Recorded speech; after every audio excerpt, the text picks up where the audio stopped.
This fall, Apple released 3 new models of iPhones, the 8, 8 Plus, and iPhone 10, and as expected, they are all accessible.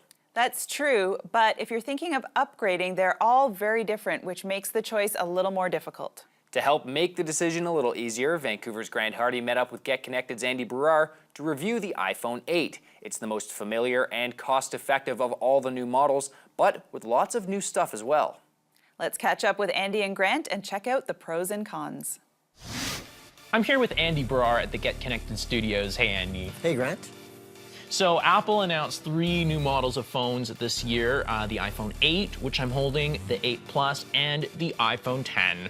Now, this is a big year for Apple because it was really the 10th anniversary of the iPhone. And Grant, I don't know if you remember, but back in the day, before the iPhone came out, phones came in all these different shapes and sizes. Some had keyboards, flip phones. But today, if you look at all the phones on the market, they all look like an iPhone. So you can tell that they were the ones that really changed the game on what we expect in a smartphone, and the iPhone 8 does not disappoint. Yeah, it feels quite a bit like the iPhone 7, although it does come in new storage flavors of 64 and 256 gigabytes, but it does have quite a few of the same features of the iPhone 7, like the home button here with the fingerprint sensor on the front and the haptic feedback, the water resistance, no headphone jack, but there are some differences.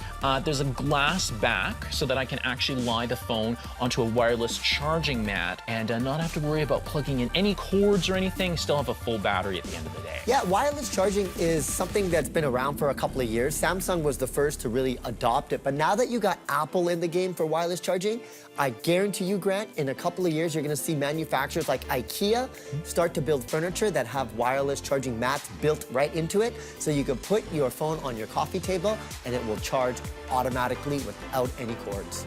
But outside of that, we gotta talk about the display. Apple has always been known for their displays, and this year with the iPhone 8, they're supporting True Tone, which they first introduced with the Apple iPad. And essentially, that's got an ambient light sensor that detects what kind of room you're in, whether you're in direct sunlight or indoors in a dark environment. It will change the color temperatures to adjust in the environment that you are in, and if it works fantastic, I must say.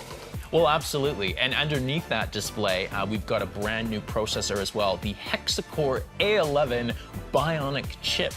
So we have 4 efficiency cores and 2 processing cores. So basically, it means that I don't think you're gonna notice a lot of difference just scrolling through web pages or home screens, things like that. But if you try and do something really intense, maybe for you it'd be like an artificial reality game or app, or even I've noticed an app where I'm taking a bunch of pages and converting them into text. There is a real speed boost there, which is great. Yeah, you know what's funny, Grant? A lot of people are like, why do I want this much power in my smartphone? But the thing is, our smartphones are essentially computers, but they're also cameras, because the iPhone 8 has that fantastic camera. It's got actually one of the best on the market when you look at them side by side to the competitors. And when you have that processing power, you're gonna be able to do a lot of different things. For example, optical zoom. You're gonna be able to get some beautiful shots because you got a lot of power and processing power on the back end.